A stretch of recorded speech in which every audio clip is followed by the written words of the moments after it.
Welcome to the Idaho Business Podcast, the only Idaho podcast focused on providing profits for Idaho people. If you love our state and love small business, you are in the right place.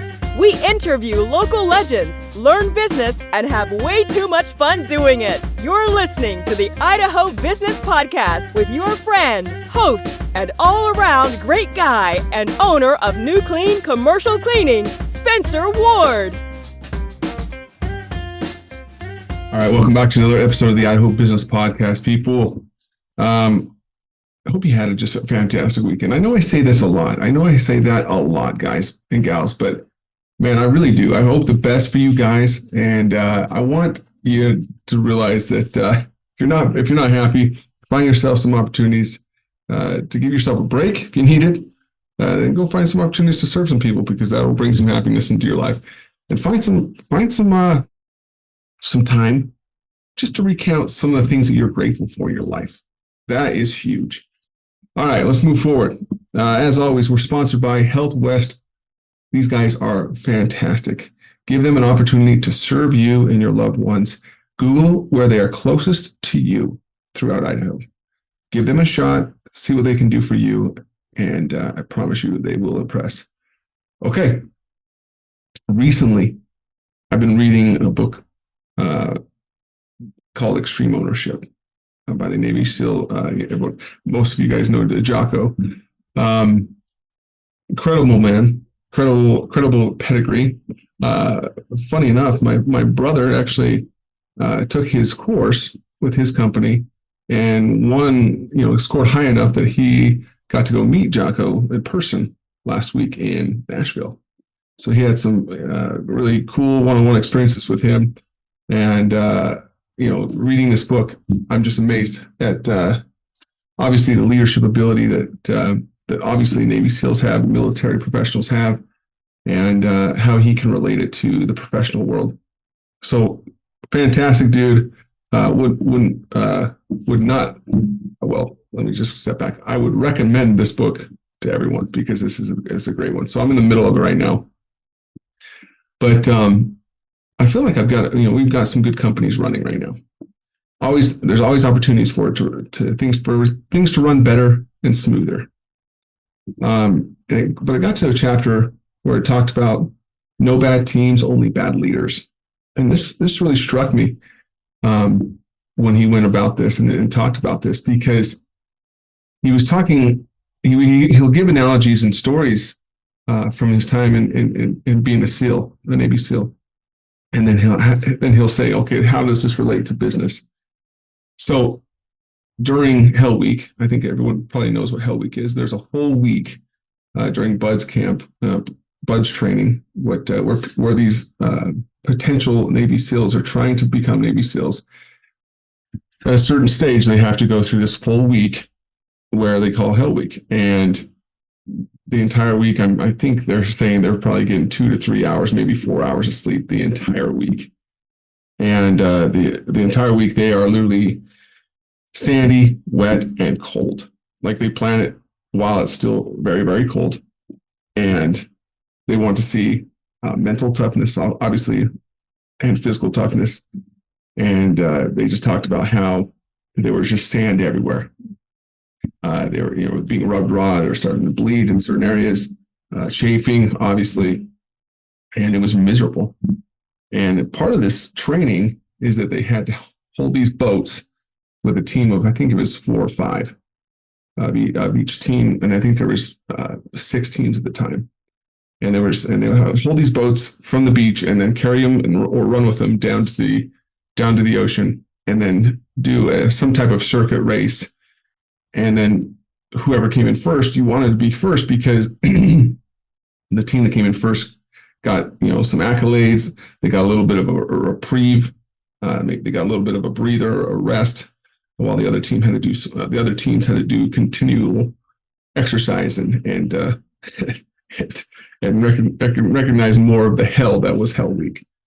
And they're in this situation where he was explaining. He said there was a team 2 and team 6 out of these six teams.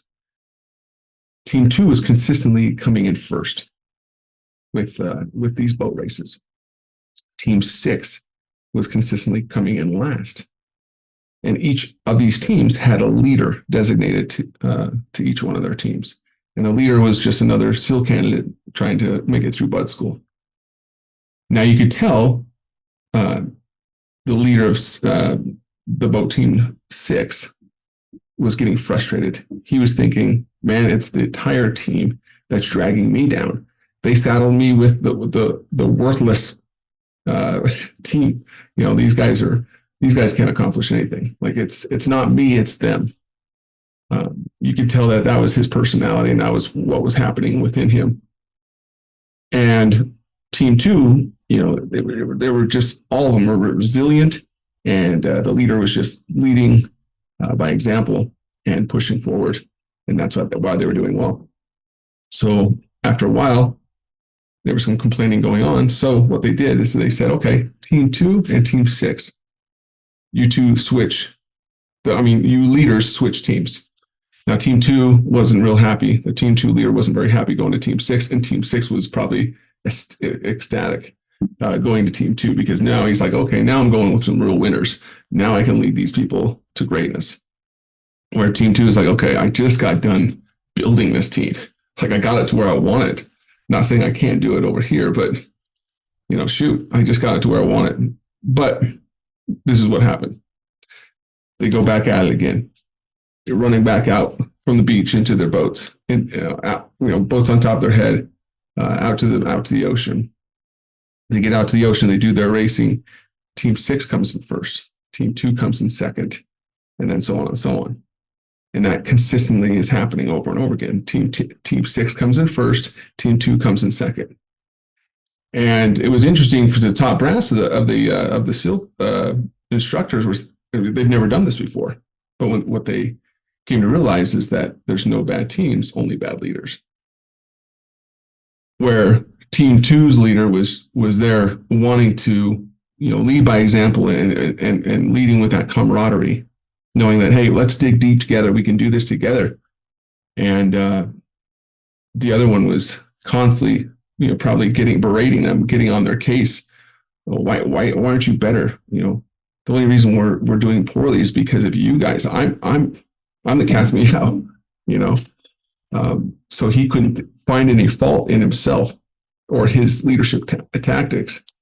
And that's why his teams were suffering. And that's why his team, even though his team was a winning team, and they kept coming in second because they already learned from their current leader, and they were already a pretty fine-tuned machine, they still dropped behind because of the lack of leadership that came from the leader of team 6. Whereas the team 2 leader went to team 6, team 6 started becoming first place every time.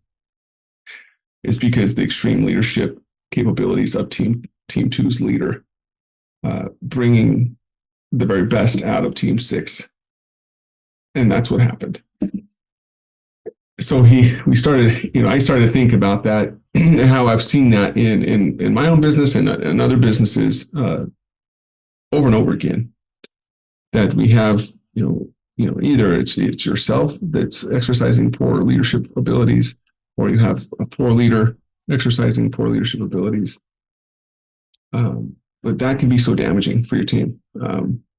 Your company's might not be making money, not because they're not a good company, not because they're not making a good product. It's because they're not they're not being led by the proper leader. And these are the things you need to be thinking about. Sometimes we think, we have to completely start from scratch. Things aren't working. Obviously there's something off, out of alignment here. And it could easily be just as easy as, hey, let's take this leader out and put a more proven leader in, or a leader that we can train or has better abilities that we can train to be that more motivating and thoughtful leader to lead this team or our company to greatness. So if you find yourself, you're thinking, my company's suffering a little bit, maybe, is it me? Am I the manager and the owner right now? Or do I have a manager right now that's that's been with me for a while. And, things really haven't picked up really for my company, but I know we have a good service. We have a good product, but things aren't where they should be. And you know that because owners have that intuition where you just know. So these are things you have to think about as you're going forward. Like, okay, let's do some digging. Let's get to the bottom of it. Let's start talking to our staff and saying, you don't have to throw anyone under the bus, but let's just start doing some digging. But that's huge for me, and it was a cool lesson to be learned. Is that there's never a bad team, just bad leaders. Because we've had teams that we feel like, oh shoot, that team can't accomplish what they need to accomplish. We need to just get rid of the team. But now I look back, I'm like, was it the team or was it the person leading that team at the time? So now, obviously, and this is years ago, thinking back on certain situations, but it's now I'm going to put my thinking cap on going forward and to make more informed decisions as I go forward with my companies. So I hope these things are enlightening to you. I hope you guys pick up this book, Extreme Ownership, because it's fantastic. I'm going to probably continue to use more analogies from it, just like I do with any other book I read. But fantastic book. But hopefully you guys got some stuff out of that today. As always, be happy, be grateful, and find opportunities to serve others. We are sponsored by my company, New Clean Commercial Cleaning. We can offer you any kind of toilet scrubbing services where we can help you with your medical facilities, even your operating rooms to your urgent cares or just your general offices. Let us know. Give us a call, 208-254-7070. Tell us you heard about us on the podcast, and we will promise you there'll be some service that we'll offer you for free that's going to be more customized to you and your needs right now. You guys have a great day, great week. Go out there and kill it. See ya. Congratulations on spending a couple of minutes getting a little bit smarter, having some fun, and supporting the Idaho business community. If you're feeling the love, make sure to subscribe, rate, and review on iTunes, Stitcher, or wherever you are.